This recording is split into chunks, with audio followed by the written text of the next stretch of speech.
ঢাকাকে বাসযোগ্য নগরী হিসেবে গড়ে তুলতে বিশদ অঞ্চল পরিকল্পনা ড্যাব 2022 থেকে 2035-এর সংশোধনের নীতিগত অনুমোদন দিয়েছে সরকার। যেখানে সড়কের প্রশস্ততা বিবেচনায় ভবনের উচ্চতা প্রায় দ্বিগুণ হচ্ছে, সংশোধন হচ্ছে ইমারত নির্মাণ বিধিমালাও। পরিকল্পিত নগরায়ন ও ভবন নির্মাণের শৃঙ্খলা ফেরাতে সংশোধিত ড্যাব ভূমিকা রাখবে বলে জানান রাজুক চেয়ারম্যান প্রকৌশলী রিয়াজুল ইসলাম। তরিক ইসলামের রিপোর্ট। ঢাকা মহানগর সহ আশপাশের 1528 বর্গ কিলোমিটার এলাকা নিয়ে চলমান মহাপরিকল্পনার মাঝেই সংশোধিত ড্যাপের অনুমোদন দিয়েছে সরকার, যেখানে রাজধানীকে 275টি ব্লকের পরিবর্তে 68টি ব্লকে ভাগ করা হয়েছে। সংশোধিত ড্যাপ এবং খসড়া ঢাকা মহানগর ইমারত বিধিমালা 2025 অনুযায়ী রাজধানীর ধানমন্ডি ও গুলশান এলাকা বাদে প্রায় সব এলাকার ফ্লোর এরিয়া রেশিও প্রায় দ্বিগুণ করা হয়েছে। এছাড়া ব্লক ভিত্তিক ভবন নির্মাণে থাকছে আলাদা ছাড়।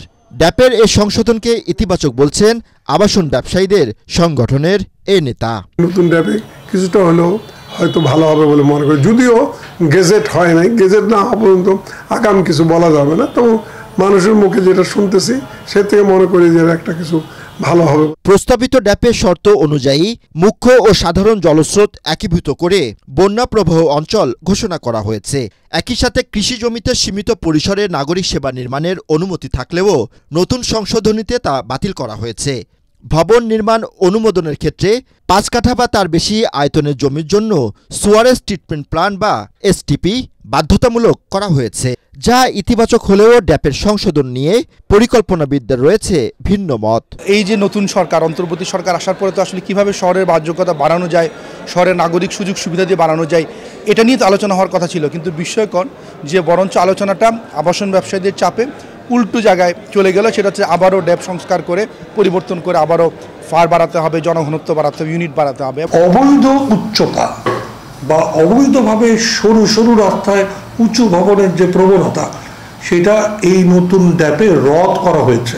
শুধু তাই না, এই বিষয়ে ইমারত নির্মাণ বিধিমালার সাথে যে অসামঞ্জস্যতা ছিল তাকেও সামঞ্জস্যতায় আনা হয়েছে।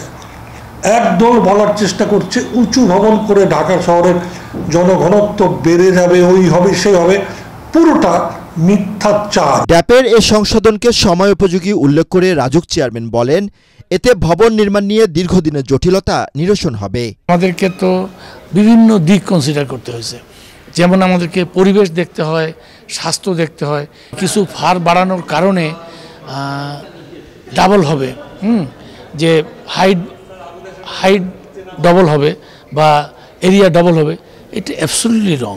আবাসন খাতের সংকট নিরসনে দ্রুত ড্যাপের প্রজ্ঞাপন ও তা বাস্তবায়নের দাবি জানান সংশ্লিষ্টরা।